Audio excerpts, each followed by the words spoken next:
हर हर महादेव, देवों के देव महादेव के चरण में प्रणाम करता हूँ। दुर्गा माँ के चरण में प्रणाम करता हूँ। सरस्वती माँ के चरण में प्रणाम करता हूँ। गणेश भगवान के चरण में प्रणाम करता हूँ। गुरु भाई गुरु बहनों के चरणों में प्रणाम करता हूँ।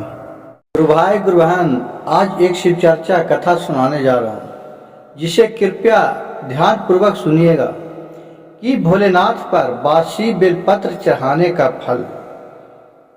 कथा बहुत ही ज्ञानवर्धक है, इसलिए कहानी को बीच में कदापि नहीं छोड़िएगा।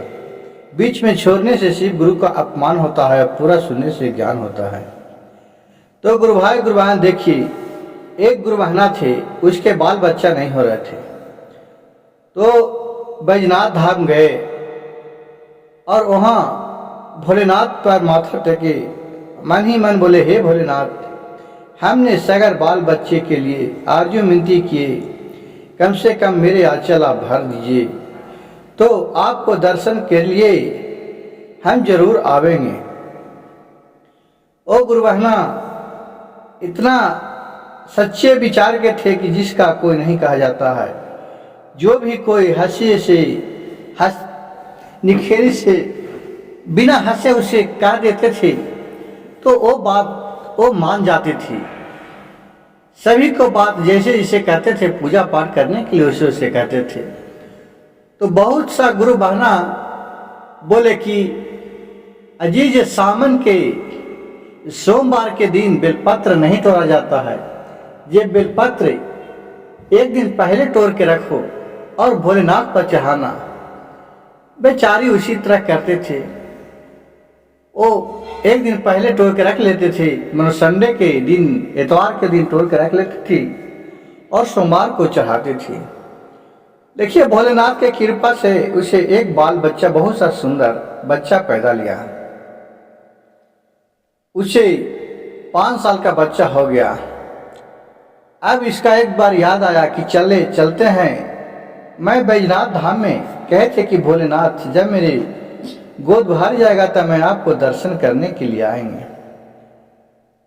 तो सावन के महीना आ गया, बहुत से गुरु भाई गुरु बहना बोल बम जाने लगे। ये भी सोचे कि चले साथे साथे हम भी चलते हैं, लेकिन ये बबुआ को इसके पास रखें, कहे अपने पति से कि जी हम आवई हो बोल बम से, बाबू के देखते रहिए। कहला कि देखिए हम तो चल जाएंगे, ड्यूटी के काम करने वाला आदमी है, तो घर कौन रहेगा, कहने निकल जाएगा, बहुत नटखट लड़का है। कि गुरु भाई गुरु बहन देखिए कि बहुत सा बच्चे लोग बहुत ही जिद्दी टाइप के होते हैं। जहां गार्जियन माए बाप जाते हैं, चाहे माता जाती है, तो उसका पीछा छोड़ ही नहीं करता है। उसको माँ में इतना लगाव था उस बच्चे को कि जहां भी जाती थी उसकी माँ, वहां वो पीछे पीछे दुरियाल चले जाता था। माँ के बिना वो एक क्षण भी नहीं रहता था। अब इसी तरह बीतते गया। आप देखें कि अब करें क्या, कहा चलो। अब वहां से अपने बच्चे को भी साथ में लेकर के कामर सजाया, वहां से लेकर के अपने कावड़ चल दिए, बोल बम करते करते अपना गए, गंगा जी के पास पहुंचे, वहां स्नान ध्यान करने लगे। इसको बोले कि बेटा तुम इसी जगह बैठना, मैं स्नान करके आता हूं।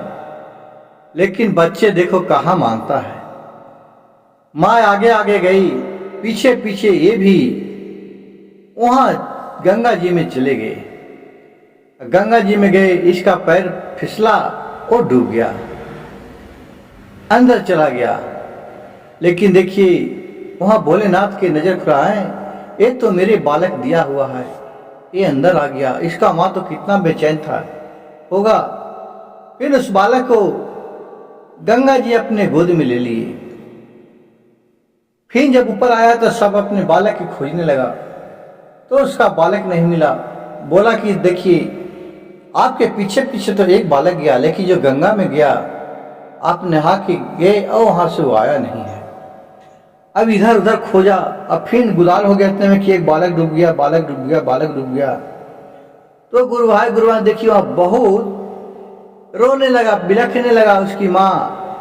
अब कैसे जाए बाबा धाम, खूब वहाँ पीटने लगा। कहा कि हम घर जाके कैसे मुंह दिखाऊंगा अपने गोतिया नैया पर परिवार,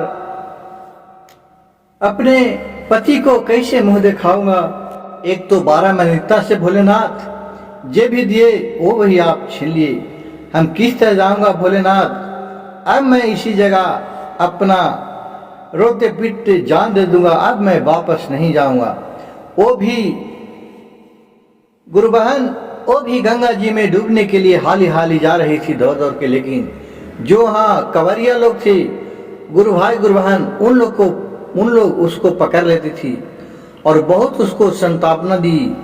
कहे कि बहन तुम भोलेनाथ पर विश्वास रखो, उनके आए हैं चरण में, हो सकता है कि आपसे कोई भूल कोई चूक हो गया होगा।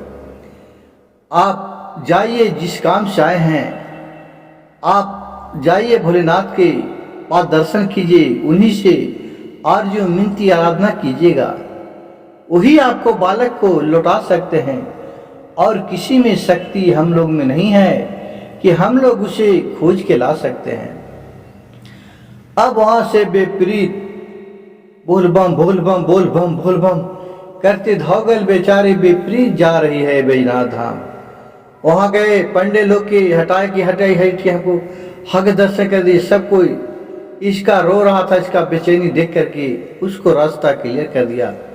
जाके भोलेनाथ पर अपने सर पटका और बोले, हे महादेव, जिस बालक ने आपको दिए वो बालक आप ले लिए, हमें बालक वापस कीजिए, चाहे मेरे प्राण हर लीजिए, नहीं तो मैं अपने प्राण इसी जगह रोते रोते दे दूंगा। अब मैं किस रूप से वापस घर लौट के जाऊंगा? लोग क्या कहेंगे कि लोग भोलेनाथ के दर्शन कर गए, किन्होंने एक आत्महत्या कर दिया। हे भोलेनाथ, मैं अपने बच्चे के बिना नहीं एक क्षण भी जीवन व्यतीत करना मुश्किल है। अब इतना आरजू मिनती सुनने के बाद और कहे कि जो भी गलती हुआ भोलेनाथ वो क्षमा कीजिए। अब सभी लोग वहां जितने भी थे इसका रवाज सुनकर सब कोई मनाने लगे भोलेनाथ से, हे भोलेनाथ, हे प्रभु, इनका वापस कर दीजिए। ये किस तरह हम बेचारी दुखिया इतना बिलख रही है, इनका आरजू मिनती सुनिए।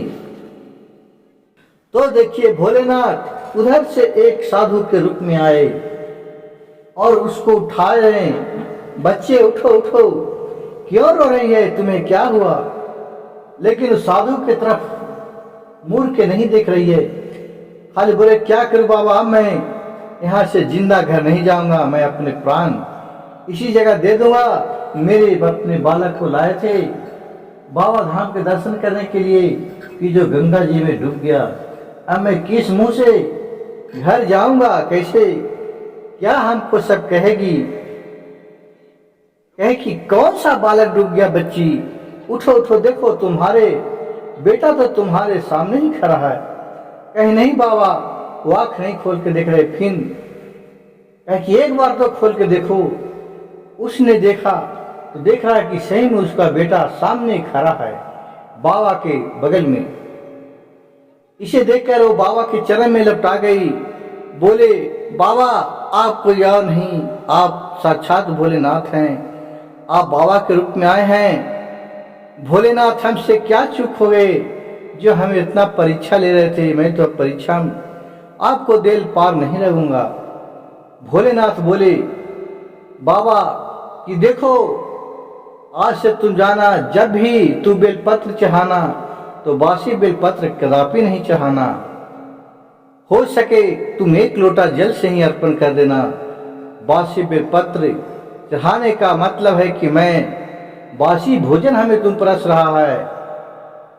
कहे कि हाँ प्रभु, ठीक है, और जो भी गलती हुआ हमें क्षमा कर दीजिए। और भोलेनाथ उनको गलती क्षमा कर दिए। कहे कि जाओ, इसका जोड़ी तुम्हें एक और मिल जाएगा। उन दोनों बालक हमारे पास दर्शन के लिए आएगा साथ साथ में। गुरु बहन गुरु भाई फिर वहां से गोर लग करके वो अपने घर आई। कुछ दिन के बाद उसे फिर एक बच्चा गर्भ में रहा और 9वें महीना उसको बालक उत्पन्न लिया। वो बहुत ही तेजस्वी बालक था। फिर दोनों चान हुए तो बोल बम करते दोनों बोल बम के नगरी जाते थे। कुछ नहीं तो साल भर में जरूर जाते थे। और उस दिन से उस शिव गुरु बहना बेलपत्र नहीं भी रहे तो सच्चे दिल से भोलेनाथ के नाम लेकर के एक लोटा जल ही अर्पित करे, उससे ही भगवान खुश रहें। गुरु भाई गुरु बहन, लोग के बहकावे में नहीं आना है। कोई पंडित ब्राह्मण कहे ऐसे करो ऐसे करो, बासी बेलपत्र चढ़ाओ, बासी फूल चढ़ाओ, वो कदापि नहीं करिए। लोग कहते हैं कि हम तो जाते हैं धाम पर तो बासी चढ़ाया से मिलता है, तो उससे हम तो पैसा देकर किन लेते हैं। उसका जितना भी दोष है वो बेचने वाला पर दोष जाता है, किनने वाला पर नहीं दोष जाता है। लेकिन जो आपका दिल कहे दिल से वही कीजिए, और कुछ नहीं तो भोलेनाथ के नाम ही आपको सब नैया पार लगाएंगे। बिगड़ा समय बनाने वाला भी देवों के देव महादेव त्रिलोकीनाथ हैं। गुरु भाई गुरु बहन, मेरी कथा कहानी अच्छा लगे तो कहानी को अंत तक सुनिएगा और एक लाइक सब्सक्राइब शेयर जरूर कीजिएगा। हर कमेंट में हर हर महादेव लिखना नहीं भूलिएगा। हर हर महादेव, घर घर महादेव।